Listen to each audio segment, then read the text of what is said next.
નમસ્કાર દર્શક મિત્રો. સુંદરકાંડ અને મેનેજમેન્ટ. ધ ગ્રેટ મેનેજમેન્ટ ગુરુ હનુમાનજી મહારાજ એમના રામ કાર્ય અંગેની સુંદરકાંડની ચોપાઈઓ અને સાંપ્રત સમયમાં મેનેજમેન્ટની વાત એ બંનેનો સમન્વય કરી અને આપણે આ ચોપાઈઓના માધ્યમથી હાલના સંજોગોમાં મેનેજમેન્ટ કઈ રીતે શક્ય છે એની વાત સમજી રહ્યા છીએ.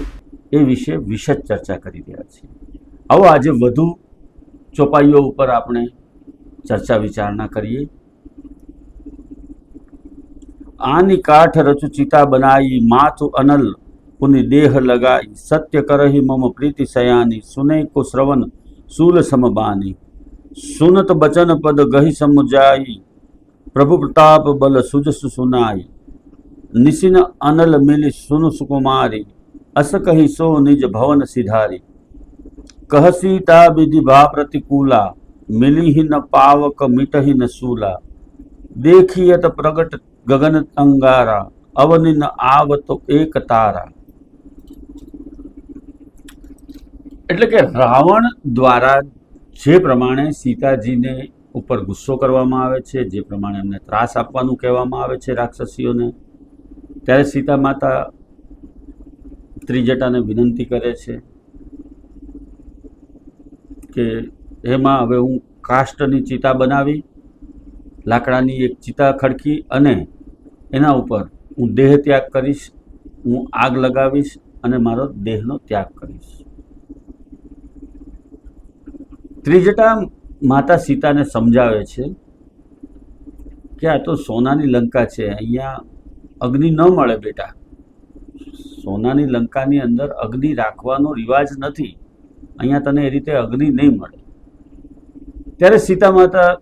આકાશમાં રહેલા તારાઓને પ્રાર્થના કરે છે કે તમારામાંથી જે અંગારાઓ ફરે છે રાત્રિના સમયે,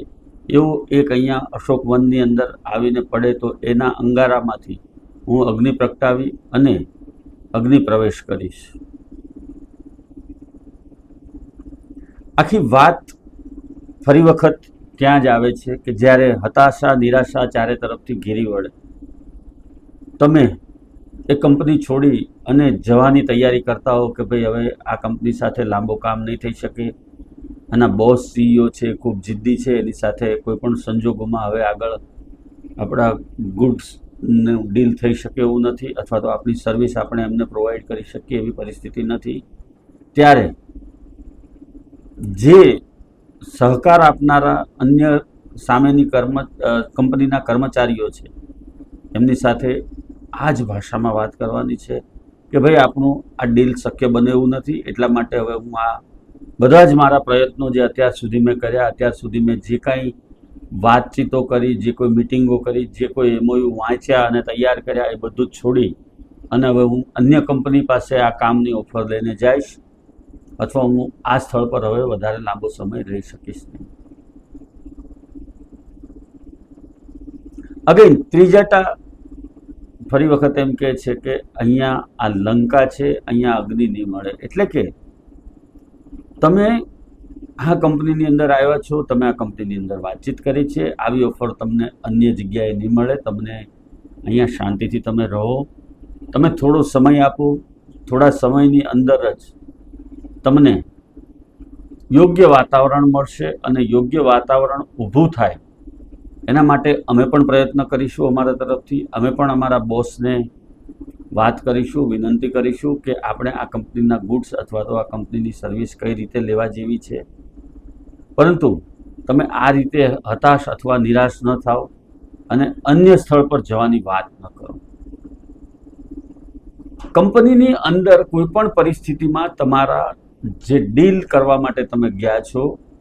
એ તમારી શરતો એને વળગી રહેવું અને ત્યાં સ્થિર રહેવું અને ત્યાં ટકી રહેવું, અહીંયા જ તમારી કુનેહ વાણી અને વિવેક એનો